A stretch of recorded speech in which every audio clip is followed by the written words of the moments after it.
Greetings, friends, and may the love and peace and grace of God be with you all. It is my honor to be here with you today as we commend to God with thanksgiving the well-lived life of Elizabeth Adda Robinson Ratcliffe. Today we remember, honor, and celebrate Liz's life, so rich and full of blessings.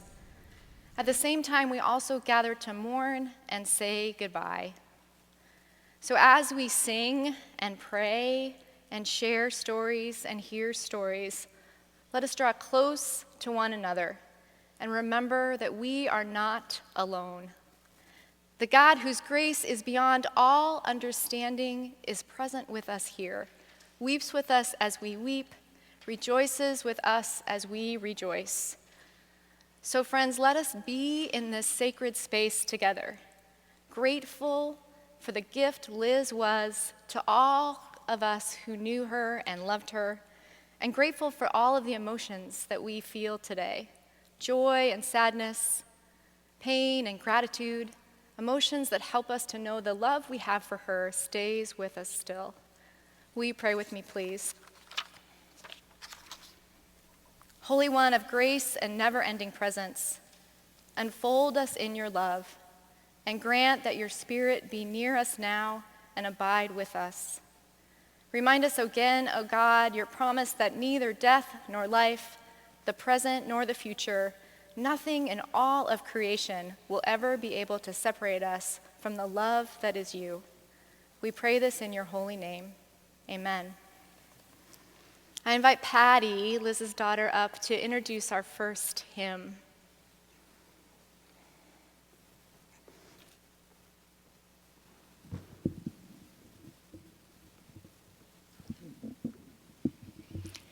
I learned to sing standing beside my mother in church, and from my grandfather and cousins, because we sang a lot. Music and singing was a big part of our lives together.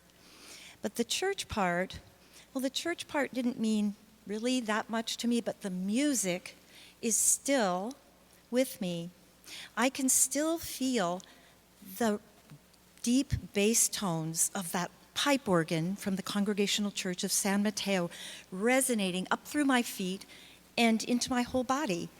And I chose a hymn that I remember very distinctly singing with my mother at the church. I was a little girl, and my mother stood next to me, and we often did this together, and she taught me to harmonize, so that I often have people say to me, "Where did you learn to harmonize?" And it just came into me, and we never sang the tune. We always sung an alternate melody or harmony with whatever hymn it was.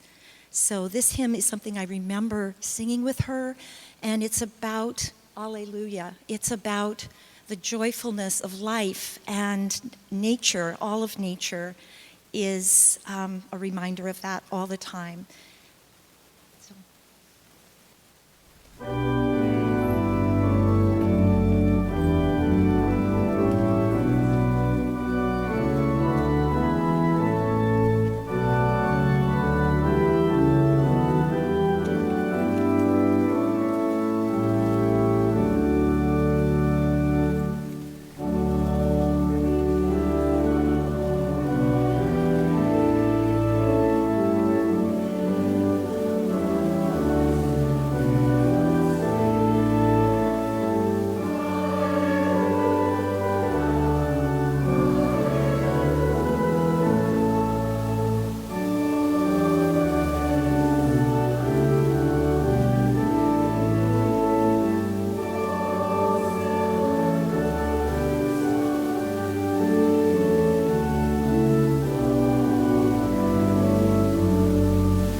Liz's daughter, Patty, told me that she got great comfort from hearing the 23rd Psalm read to her at her bedtime, when she was in her bed by her mother. And now also she's receiving comfort from the 23rd Psalm. So here's the version that Liz read. The Lord is my shepherd, I shall not want. He maketh me to lie down in green pastures. He leadeth me beside the still water. He restoreth my soul.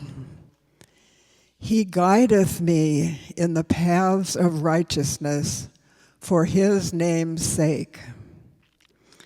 Yea, though I walk through the valley of the shadow of death, I shall fear no evil, for thou art with me. Thy rod and thy staff, they comfort me.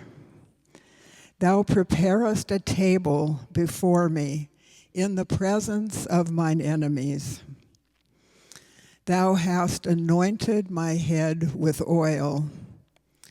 My cup runneth over. Surely goodness and mercy shall follow me all the days of my life, and I shall dwell in the house of the Lord forever.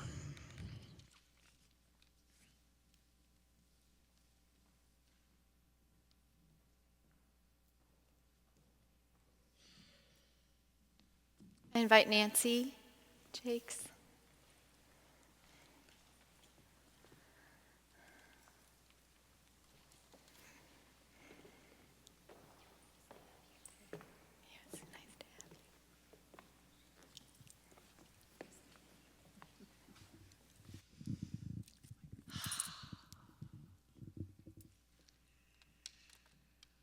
Hello, can you hear me? Is that better? Okay, I can even hear myself now. How do you encapsulate 40 years in 5 minutes? It took some real scanning of those 40 years. And what I came away with were just a few stories, but mainly the paradox of Liz, or Lee Bai, that she was a combination truly of that New England, Vermont stoicism. It was there, and that determination. And I won't go political on that one, no.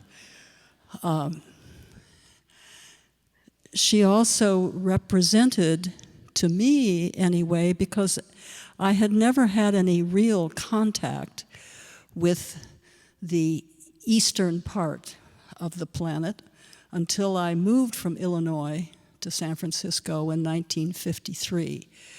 But she held both in her being, I think.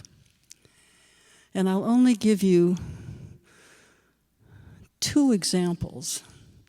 We met in 1975, 4 or 5, at the Displaced Homemakers Center, what an awful name, on the Mills campus that was a federally funded program for women who were recently singled, having been homemakers, mothers, wives. She was a counselor, and I went initially to be counseled, and then I ended up being the office manager, and it formed a friendship that was rock solid, like Vermont, and somehow mysterious, like the East for me. 2 memories. One is her stoicism. She was held up at gunpoint on Thomas Avenue one evening, having come home from supper out, and was stolen of her money. And when she told me she wasn't shaking, I was shaking, hearing about it. And then the other was, I was driving. I never liked to ride with Liz. I was a little dubious about her distraction, and she was driving. I was driving and going on an on-ramp onto 80, or I don't remember which one, and we were rear-ended. And I can remember in that split second looking at each other, and the expression was, "Is this it?" You know? And obviously it was not, but we had a discussion about that. Because I know my 5 minutes is getting up, is almost over. I want to read to you a poem that I wrote to her on her 80th birthday. Oh, and one other thing I must add. I never, ever felt judged by her, ever.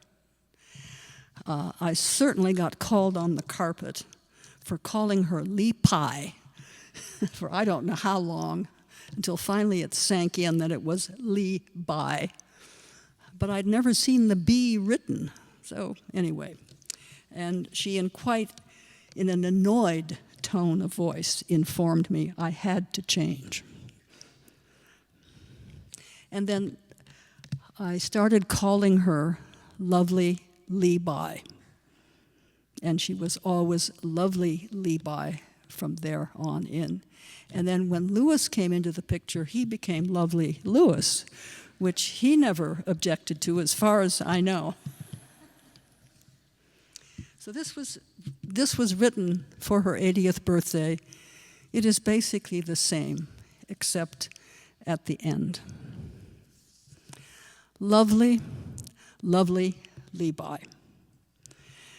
When the stars came out at night, she gazed up in wonder and reminded us to look.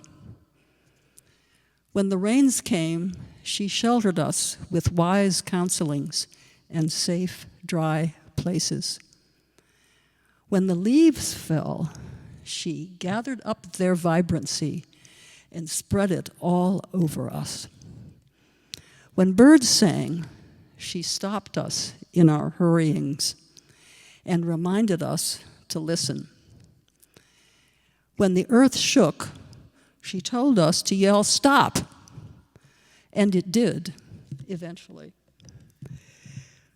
When the children laughed, we heard her laugh, and we smiled.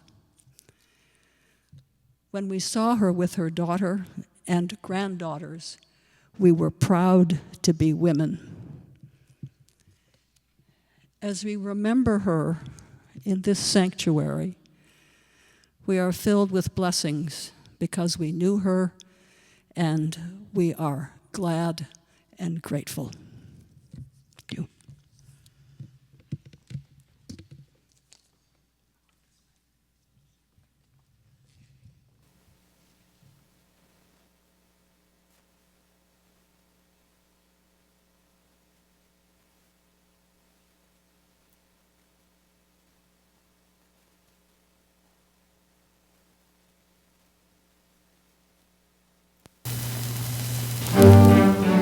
T-shirt.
Hello, I'm Steve, Levi's firstborn child, now no longer a child. I'm going to read two pieces, something I wrote a few days ago for this event, and something that my daughter Una wrote even more recently and sent by email. She lives in New York and couldn't be here. She's the mother of Levi's first three grandchildren, and she's the oldest great-grandchildren. She's the oldest grandchild. I've got to keep that straight. I live in Bolinas. Another day in April, looking out the kitchen window at light coming into the fog against the invisible Mount Tamalpais ridge, which, if the fog hadn't come in last night, would have been clearly present, visible, apparently just a stone's throw across the growing longer, now that it's spring, green grasses of the field. Birds chirping from shadowed pine branches at the right corner of the yard. No sound in wave, in channel this morning. Swell disappeared these last few days. Ridge disappeared into the fog. My mother, Levi, that's what I've always called her since I was a young man. Levi being her Chinese name, Levi G, also disappeared, at least not visibly, physically present here, except in the mind's eye, so-called, being here in interior recollection, present like the ridge is now, though not visible, concealed in fog across the field of motionless, shadowed green grasses. Since Levi left us back in December, there hasn't been a day that she hasn't also been here, concealed as if in fog, but somehow present, somewhere inside where thinking goes on, thinking that brings her to the nearness of the neighborhood at the present moment of thinking, recollection in tranquility, as Wordsworth put it, Wordsworth being one of her favorite poets. And it's the poets that I want to talk and think about here, the poets she loved and returned to more and more often in the last years of her life. Wordsworth and Milton and Shakespeare and Frost and Longfellow and Dylan Thomas and Edna St. Vincent Millay. Because toward the end of her life, at least, at a time when she sometimes lost track of things that had happened more or less recently, she continued to remember things that had happened in her life many years ago, including, in this case, lines of poems that she had learned when she was a girl. Perhaps her mother, my grandmother, had read these things to her when she was growing up. Because Levi often told me that her mother loved poetry, was herself a poet, though she didn't show anyone her work as far as I know. Or things she read and learned by heart in school, most likely at Wellesley, I now think, where part of what they did back then was to memorize poems, commit their words to memory, where, as she so amply demonstrated to me, they continued to live in the mind, somehow among the things most there, it seems. And from this experience of her in learning poems by heart, as they say, she would say to me from time to time, and often now it seems, "You should make your students memorize poems." And so I did at last fall, happily so at her bidding, because I realized that she was right, was on to something important, seeing how many lines and whole poems also live in my mind. Anyway, her head was full of poetry, and we would read and recite poems together, or rather, and also, she'd remember things or parts of things she once knew, and I'd look them up and read them to her. Lines like these, most of which have something to do with seeing, which I'll read here now, not only to you, but also to and for her, because she knew them by heart and loved them and would want to hear them here again too, which I hope will help us to see and hear her again too. From Shakespeare's Sonnet 73, That time of year thou mayest in me behold, when yellow leaves or none or few do hang upon those boughs which shake against the cold, bare ruined choirs where late the sweet birds sang. And from Shylock's speech on mercy and the Merchant of Venice, the quality of mercy is not strained. It droppeth as a gentle rain of heaven upon the place beneath. It is twice blessed. It blesseth him that gives and him that takes. And from Milton's sonnet, when I consider how my light is spent, ere half my days in this dark world and wide. And from Wordsworth's sonnet on the state of the world, which seems strangely prescient, the state of the world then and now. The world is too much with us. Late and soon, getting and spending, we lay waste our powers. Little we see in nature that is ours. We have given our hearts away, a sordid boon. This sea that bears her bosom to the moon, the winds that will be howling at all hours, and are upgathered now like sleeping flowers. For this, for everything, we are out of tune. It moves us not. Great God, I'd rather be a pagan, suckled in a creed outworn, so might I, standing in the pleasant lee, have glimpses that would make me less forlorn, have sight of Proteus rising from the sea, or hear old Triton blow his wreathed horn. And also these lines from Wordsworth.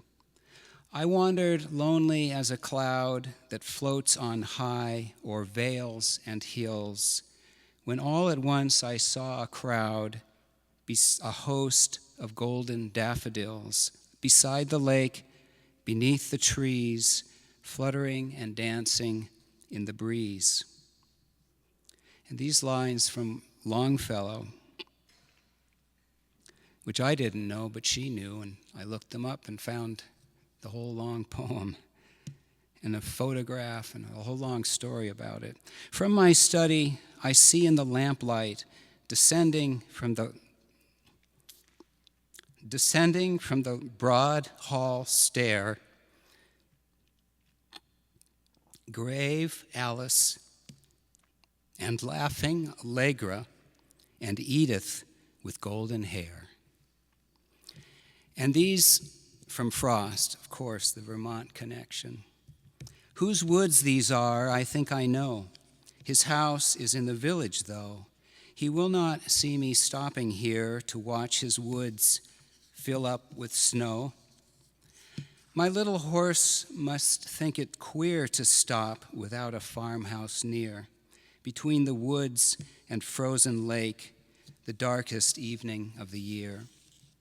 He gives his harness bells a shake to ask if there is some mistake. The only other sounds the sweep of easy wind and downy flake. The woods are lovely, dark, and deep, but I have promises to keep, and miles to go before I sleep, and miles to go before I sleep. And these lines from Dylan Thomas, which she returned to again and again late in her life, as if some kind of anthem to her leaving the world behind. Do not go gentle into that good night. Old age should burn and rave at close of day. Rage, rage against the dying of the light. I'm sure some people in this room have heard her say those lines.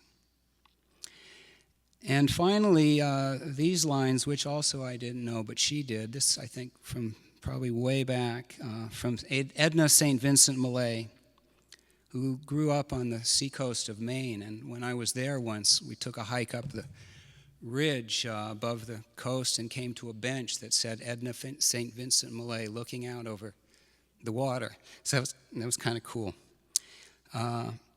And these lines from Malay see the world in a kinder and gentler way than Dylan Thomas, I think, as all of us who knew her know that she herself did once upon a time and always. This is from the middle of the poem somewhere. All I could see from where I stood was 3 long mountains and a wood.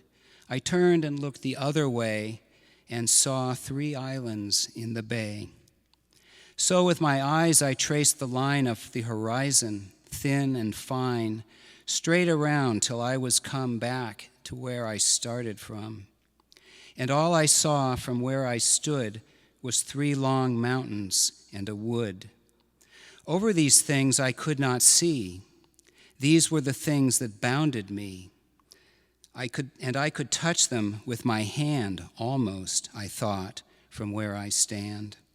And all at once things seemed so small. My breath came short and scarce at all. But sure, the sky is big, I said, miles and miles above my head. So here upon my back I'll lie and look my fill into the sky. And so I looked, and after all, the sky was not so very tall.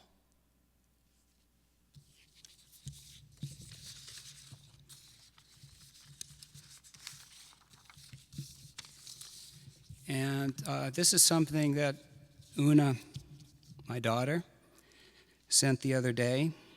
She has 3 small children, and one of whom is a very small baby. That's why she's not here.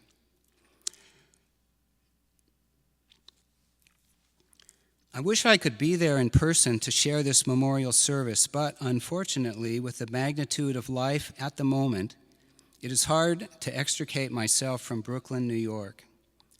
I would like to express through this note my love and appreciation for Levi Ratcliffe, an amazing woman, grandma, who was an inspirational role model in my life, perseverance and recreating, career, partnership, home, and a rock-solid support and cheerleader. In the past few years, and with my growing family, I was struck by how much Levi found an unexpected identification with my experiences as a mom. She seemed to have a keen memory of life with 4 children and found a great amount of pleasure thinking about those years, going across the country alone with 3 children on an airplane, etc. That would have been in 1952. I believe it must have constituted something of the best of times and the worst of times, because her mantra speaking to me about my life with 3 children under 6 years old was, "It will get better." She would end almost every phone conversation with, "And let me remind you, Una, it will get better." I bring this up because it was an unexpectedly, especially sweet, special connection with Grandma I don't think either of us realized we would have. This being the legacy of being moms of large families and the joyful, painful fact of it all.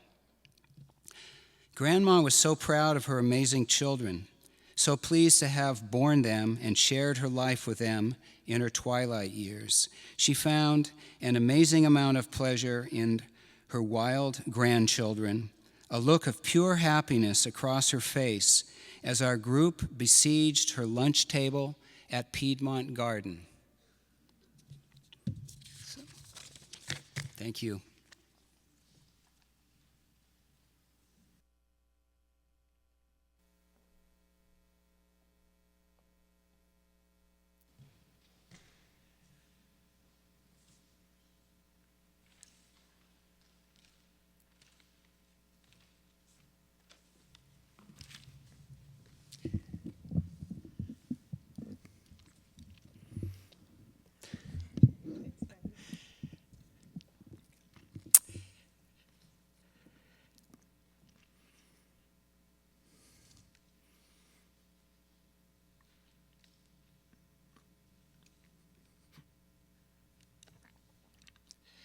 When Lewis was off having his trigeminal neuralgia treated, surgically, which worked. I must have come for a visit. I can't remember the details, but much later, cleaning my desk, I found 7 small notepad papers filled with my mom's scrawl. I was able to transcribe them into English. With the outcome of Lewis's operation uncertain and the length of her remaining time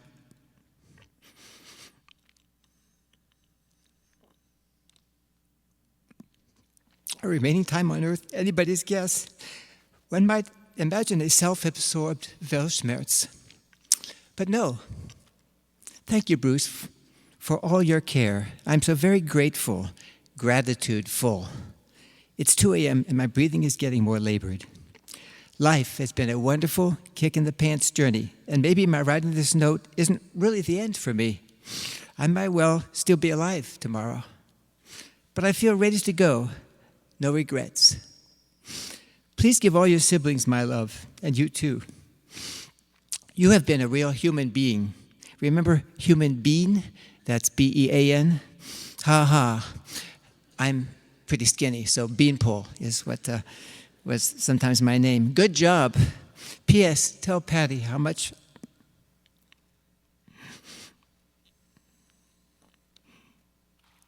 I appreciate her being here with me and so full of love and care. I might miss Dave's arrival, who knows? Of course she didn't, either that time or the countless times Dave flew all the way from Boston to care for his mom, so selflessly that we were all able to take the full measure of what love made manifest in action can accomplish. I did love Steve's being here tonight, she continued. I'm happy you two shared time together. Maybe I'll still be here tomorrow. When Lewis comes back, I hope to still be here. But if not, be sure to tell him he's been a wonderful addition to my long life. He knows I love him dearly. I hope his operation is helpful. What struck me about Mom's thoughts was how, even at what she thought might be her last moments on earth, she drew joy from those around her and reflected it back to those same givers of joy, making them recipients of her admiration. On her Benedictine 7th scrap, she wrote, "There is so much to say to all of my closest family. Everyone has added to my joy and appreciation of this amazing gift of life. It's now 2:30, and I will try to go back to sleep. Please thank everyone."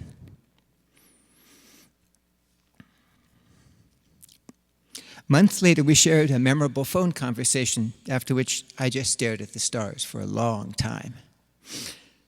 Later, I wrote her a letter, which ended, "My idle ruminations brought me as close as I have ever known to Sartori. I realize that when you die, your absence, our sorrow, will be the single thorn in the rose that has been your presence in our lives for 9+ decades. One of your friends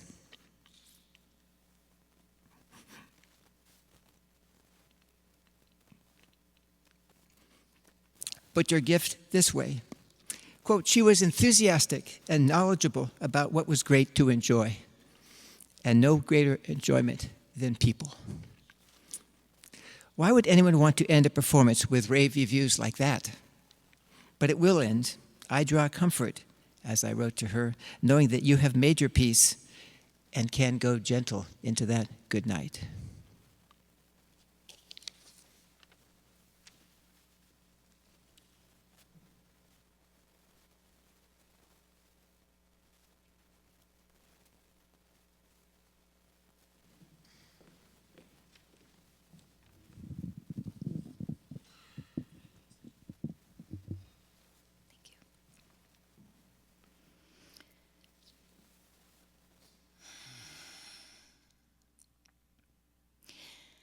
I was the one daughter with 3 brothers, and my mother was the one daughter with 2 brothers. So we had some parallels in our family configurations. We also, as mother and daughter, shared being females, feminine energy, and being women. She was a wonderful, close guide and supporter as I was growing up. she was always she would always listen so closely. I think I learned to listen from her, and she heard me deeply, so I knew that she was really there with me. And I will miss this. I miss it so much that I often feel the impulse to pick up the phone and call her. I can see myself going through the motions of picking up the telephone and calling her because we would talk so often. Just her presence in the world was a great joy and comfort to me. Now that she's gone, it is starting to seep in to my sense of what life is about from here on, that, oh, the matriarch has moved on.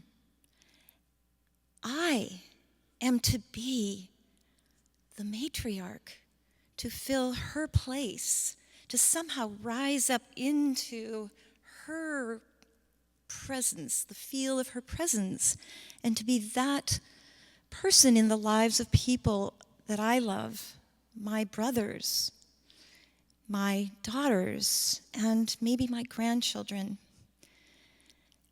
and even my students. I teach young children, and I often feel a sort of a great motherliness that I know I got from my mother. My mother was so supportive and a great cheerleader, always encouraging. When I struggled with breast cancer, she called every day. I got 3 or 4 cards every week. Again, written in her scrawl. It was sort of hard, but it was worth working on understanding every single word she meant that she wrote. She was there with me, even though I lived in Washington State, and she was here, and I couldn't travel here to her, and she couldn't travel there. But I felt her presence, and it was such a rod and a staff to comfort me. But Mom was a great role model in that way, and I will look to her for, in that way that she was a mother, that will be a way for me to follow and to know how to be a matriarch. So that's one thing that I know that a matriarch, as a matriarch, needs to do. The next thing that I remember that comes to mind for me is her incredible, she took wicked pleasure in being a rebel and in breaking the rules. She was so much fun and followed her own inner kind of impulses.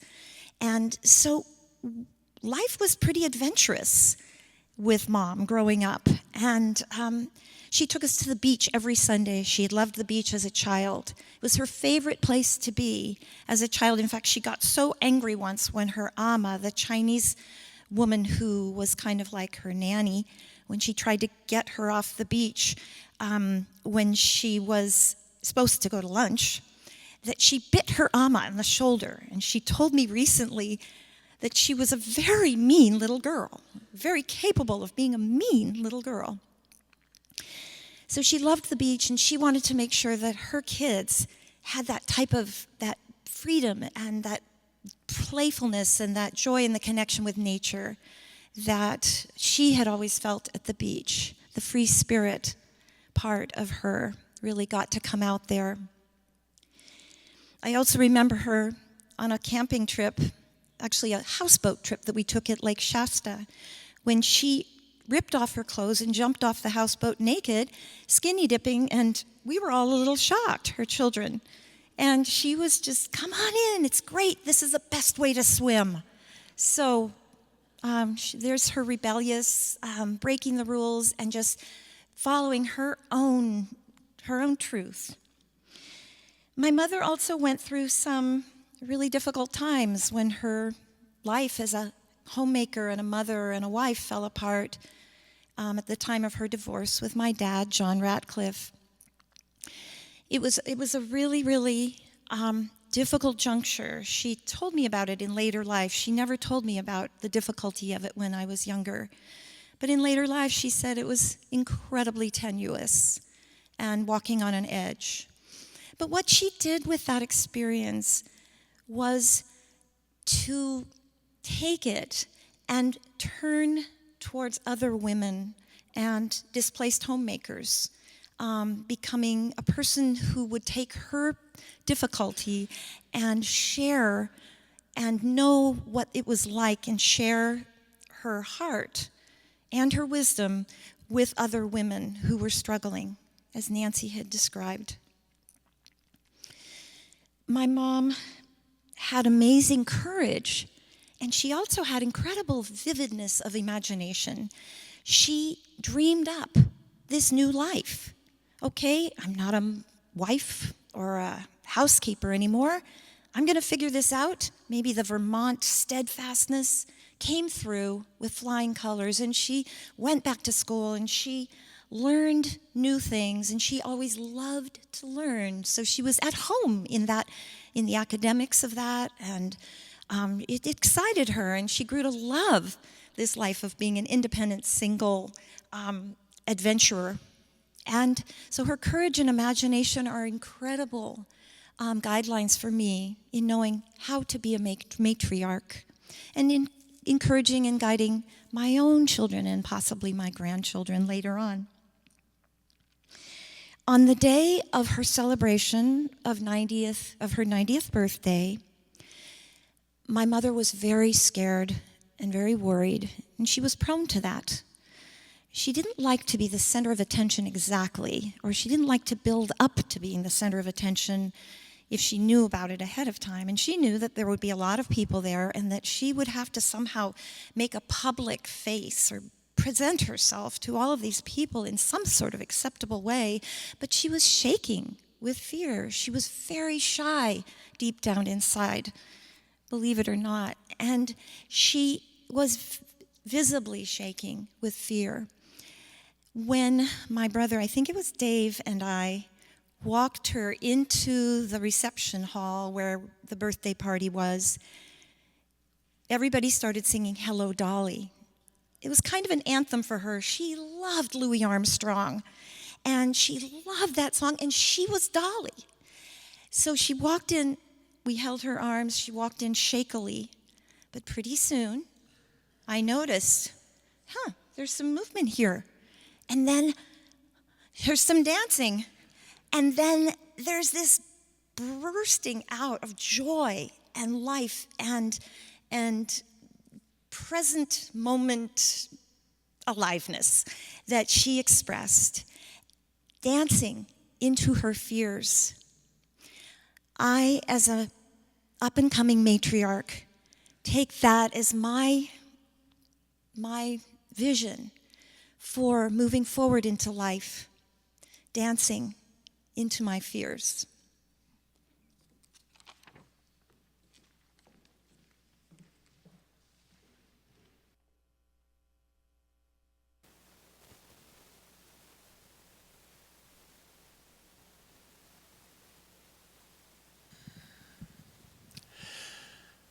It is so good to be here in this moment with all of you. We are each born of mother and father. We live our days, and then we are released. My mother was such an extraordinary human being who gave so much of herself to me, to my brothers and sister, to my father, to our family. She had an energy that gave riches beyond compare. And I thought that one way to share that would be to evoke her here, to have her speak to us a few minutes from something she said in 2010 that encapsulates an aspect of her life. So I'd like to listen to that now. And it was just fascinating to me. So it was pretty easy to change from being a lit major, an English major, to being an art history major. And I have loved art ever since.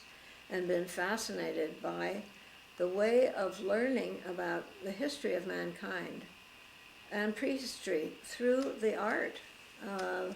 I think the whole creative process of human beings is one of the things that's always been very moving to me and very important. And I want to just look at this just for a minute, this title, Gifts Differing. It's about a process that Carl Jung discovered and created, actually, to learn how human beings function and personality types. And Jung was always fascinated by the differences in human beings and how introverts and extroverts function differently. I'm an introvert, and there are far fewer introverts in this country, in the United States, than in other parts of the world. Our basis here in the United States is appreciation of and seeming to have about 75% of extroverts rather than introverts. And Jung valued everybody. The introvert was just as important as the extrovert, although the introvert is more interior. And I think that a lot of my life has been, because I'm an introvert, and an inner life that has allowed me to be out in the world, and as I've gone through life, to experiment more because of my curiosity and my interest, and because of my interest in art, and having been raised really in China. This is a very important aspect of who I am. I wanted to let her speak to us in this moment and share one memory I was reminded of recently by my sister sending a photograph. I'm building an archive of her life, and I expect it will be another 12 to 24 months of now, when I can, then putting more into it. I have papers of her parents. I want to go backwards in time more, and other aspects of her for all of us who knew her to have those memories, those connections. There's a picture from Martin's Beach. We went to Martin's Beach every summer in late August for a week. This is South Half Moon Bay. And it was in a cottage called Cozy Cottage. And one of my nicknames was Mr. Cozy. And this picture, I don't remember what happened, but I had been crying, and this is a bedroom that was off the kitchen, and Steve is putting himself through the window there that was an open window out to a porch that had since been enclosed. We would sleep out on the porch right on the edge of the beach, the waves crashing every night. It was absolute heaven on earth. And I had been crying, and I'd somehow withdrawn into there, and then everybody came in there to cheer me up. Mom's playing the guitar. Steve's doing his wonderful best to cheer me up through his head through the window. Bruce is on my side. Patty's taking the picture, and our beloved dog and friend Pingo is there. And my mother, with all that she traversed through her days, the most important experience of life for her was the connection that she had with everyone she had ever encountered. And we 4 children were especially blessed because we were her children. So we had that even hyper connection. And the way that she sought to nurture and care for us, even in these dark days, that photograph is stamped May 66, which tells me that that was in the summer, August 1965, and it must have been processed 9 months later because we weren't there in May.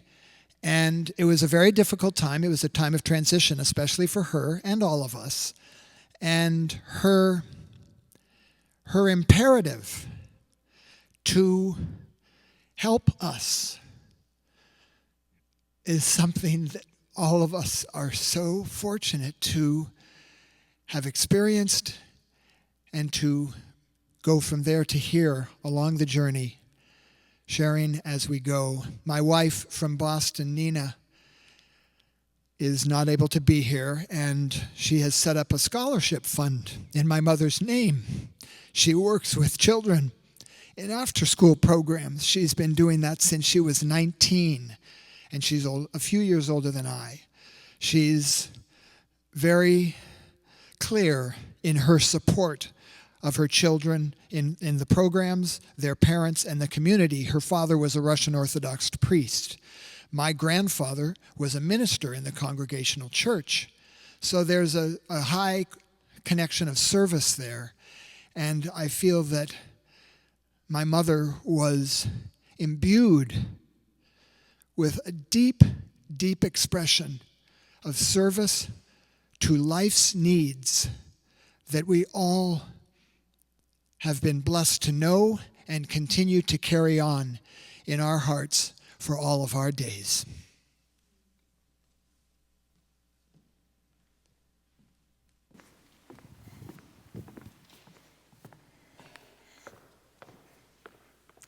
Now, we'd like to invite stories from you all. If there's a memory or a story a brief one, that you would like to share about Liz, we invite you to come and do that at the microphone. If you'd rather have me bring the microphone to you, I'm happy to do that. Just wave your hand.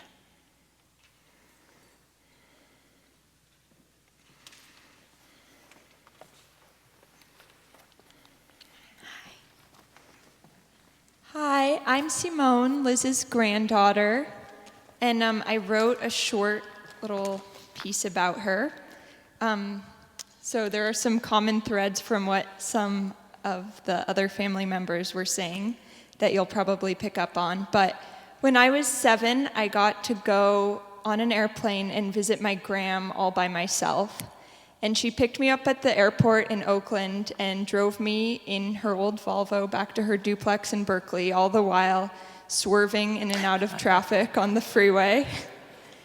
That week, she took me to her office, and she told me about the issues surrounding the breakup of one of her clients, not really censoring anything for me, even though I was 7.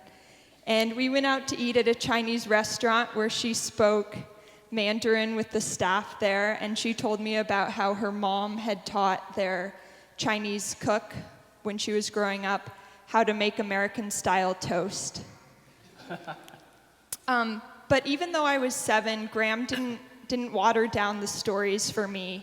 She spoke to me like someone who understood the world around me, and by doing that and by showing respect for me, she really gave me confidence in my own ideas and my own opinions.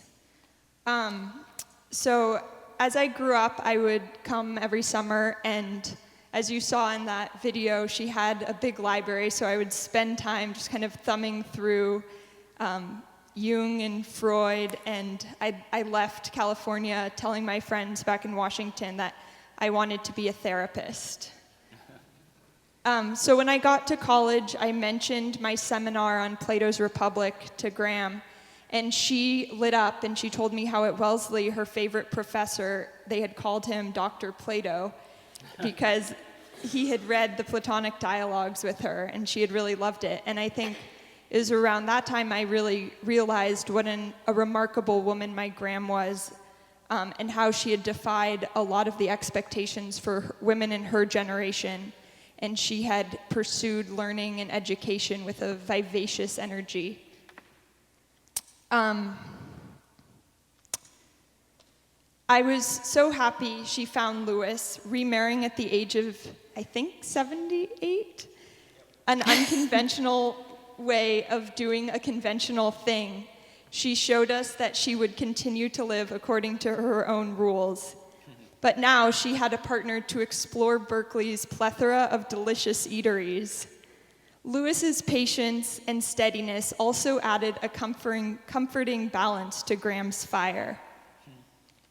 Her love of books and learning, however, did not interfere with her ability to crack surprisingly on-point jokes.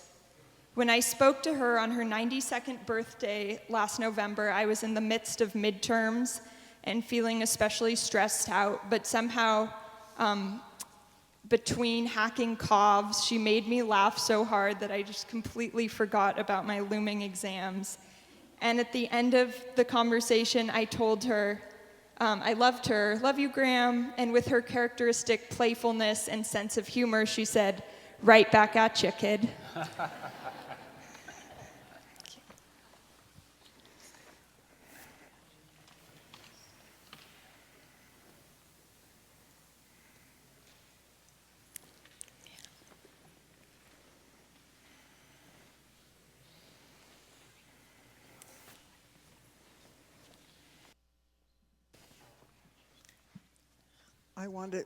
I want to share a short poem that was written by a very good friend of Liz's who used to be in this church, Ann Behrens, and she encapsulates what I think what everybody's been saying, but it's a short poem called Liz Is. Open to life and friendship, strong to conquer obstacles, and stay the course, Liz is. She knows herself, accepting all she is, being free to be, Liz is. Joy and friendship shows in honest, smiling eyes. She understands, sees truth. No falseness claims her actions, thoughts. A sense of humor balances her life, helps her to cope, to hope. She knows her mind, it speaks to her. True to herself, she listens, lives in harmony with those she loves.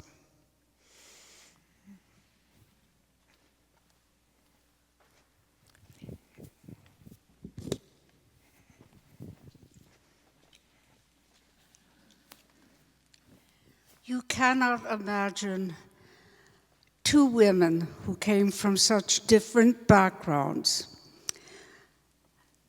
Liz knew China, the daughter of pastors, missionaries. I knew only Chinese laundrymen. And sometimes I would run into their store to beg for lychee nuts. She knew what real lychee nuts were. From two such different backgrounds,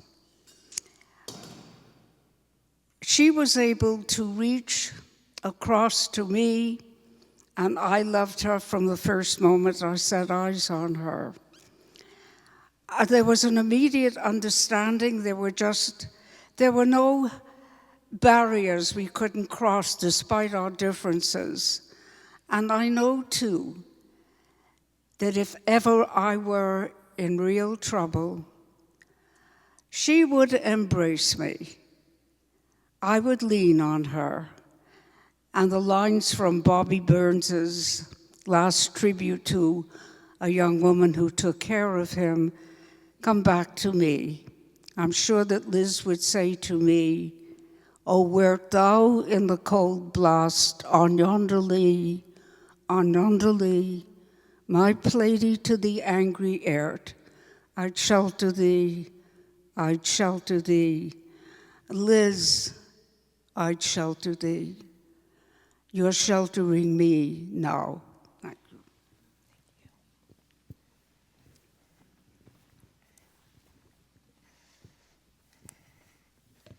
On behalf of Lewis and the family, I invite you to the large assembly after the service to share more stories and memories of Liz.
Please pray with me.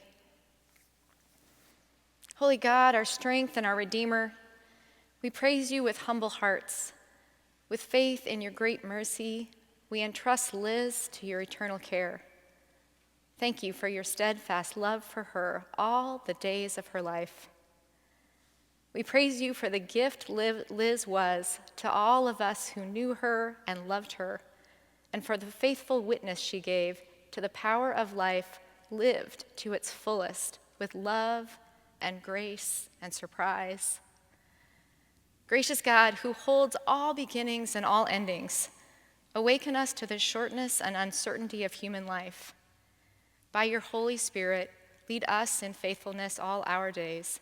And when we have served you in our generation, gather us into communion with those who have gone before, in confidence of a certain faith, in the comfort of a saving hope, and at peace with the world.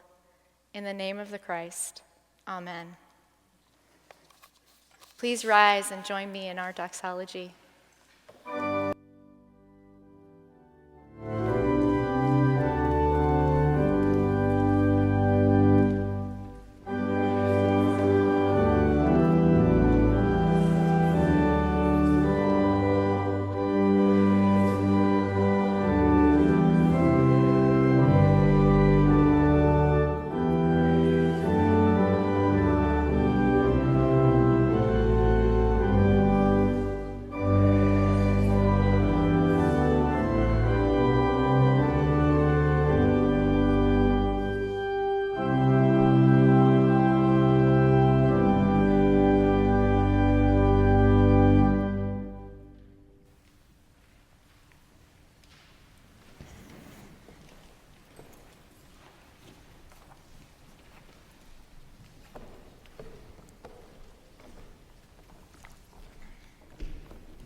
Our mother died, we gathered at Steve's house in Bolinas. We had realized there that we are who is left of the Ratcliffe family as we have known it. And we were seeking a way to understand together, sort of feel that new composition of our family. In the morning, at dawn, I woke up and I saw this pinkish light. I went outside Steve's kitchen door, which faces the most beautiful nature preserve, where deer and birds and frogs and all of these creatures are happily dwelling. And I was captivated by the pinkish glow of the sunrise to the east. Then it started raining lightly, and I called my brothers out to draw their attention to the pinkish light, the glow, that was partly made possible by the moisture in the air, I guess. And we were looking at that and feasting our eyes on that and feeling this beautiful moment. And I was looking around, and all of a sudden I noticed up to the west a double rainbow. And we felt, this is Mom. She's here with us. She's not really gone. And so we sing this song. We're just going to start with the words. We're not going to do that. Okay.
chimney tops, that's where you'll find me somewhere over the rainbow.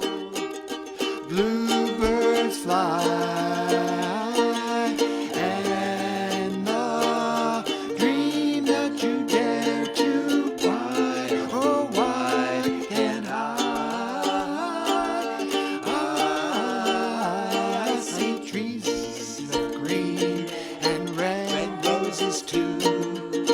I'll watch them bloom for me and you, to think to myself, what a wonderful world. The colors of the rainbow, pretty in the sky, are also on the faces of people passing by. I see friends shaking hands, singing, how do you do? They're really singing, I love you. I hear babies cry, and I watch them grow. They're much more than we'll know. And I think to myself, what a wonderful world. Someday I'll wish upon a star, wake up where the clouds are far behind me, where troubles make like lemon drops, where above the chimney tops, that's where you'll find me, oh, somewhere over the rainbow, way up high. Dreams that you dare to, why, oh, why can't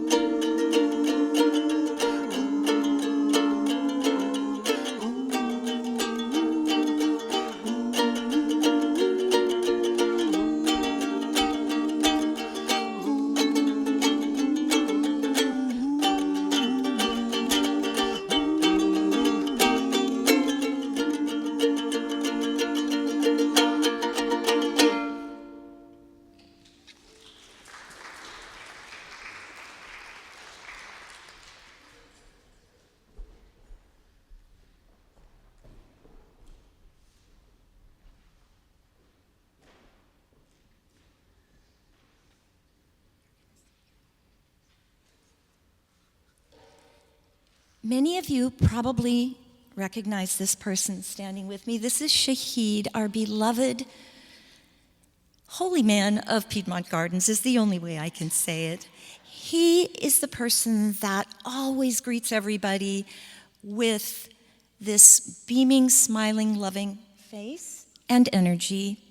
And my mother and Louis both felt very connected to him.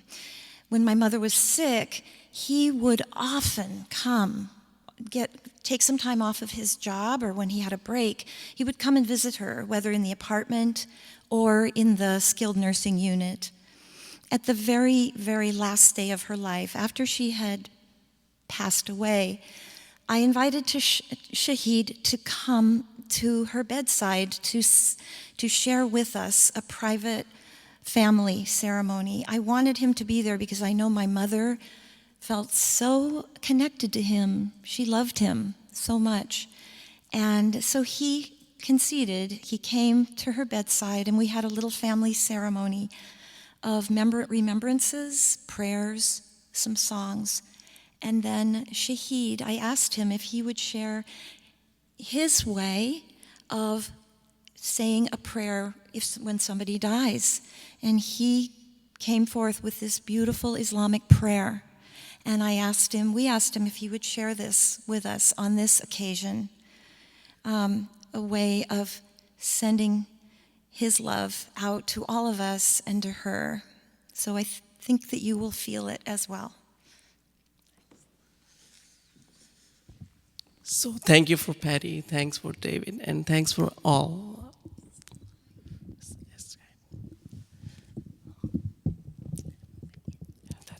That would be fine. Thank you for inviting me to such a beautiful memorial service. And I'm not going to say a lot to her. Miss Ratcliffe has such a beautiful personality. And she was such a kind, always nice to not to the relatives, not to guests, but all the staff, they love her. She was such a beautiful personality when she appeared on the hallway. Between me and her, we have just a little bit special intention. So we don't greet first. We just say, all is well. That's just one of the Bollywood movie title. So in the movie, everything is well. So whenever we see each other, she say, all is well. And when she walked to hallway, even the guests and visitors walking, she would like to tell everybody, you guys be honest, put your hand on your chest and say, all is well. So sometime we will see about 7 to 8 guests saying all is well in the hallway. So I can really, really appreciate the moment last time when she was in hospital, skilled nursing. It was my last visit when she was live. I just went to in her room. She was in a lot of pain, but when she saw me, she smiled and she put her hand. That's mean all is well. I would like to go with one of the Quranic surah, Quranic verses I would like to share with all of you and for the best for her. أعوذ بالله من الشيطان الرجيم بسم الله الرحمن الرحيم الحمد لله رب العالمين الرحمن الرحيم مالك يوم الدين إياك نعبد وإياك نستعين اهدنا الصراط المستقيم صراط الذين أنعمت عليهم غير المغضوب عليهم ولا الضالين آمين.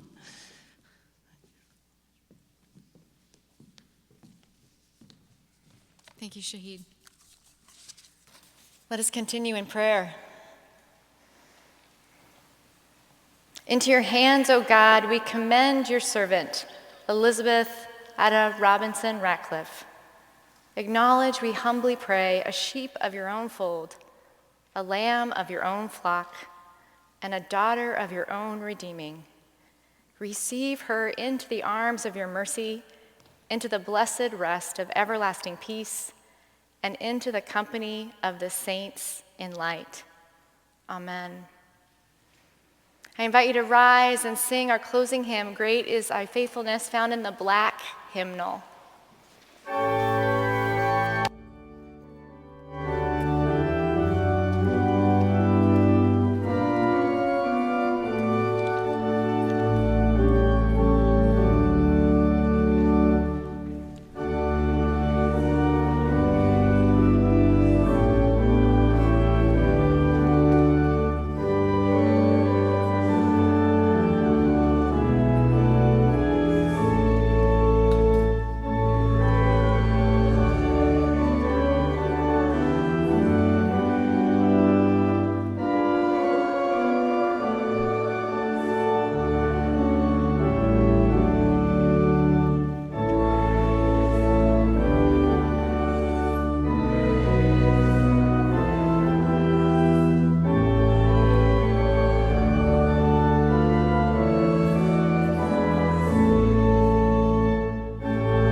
God, which passes all understanding, keep your hearts and minds in the knowledge and love of God, and fill you with God's peace, today and always.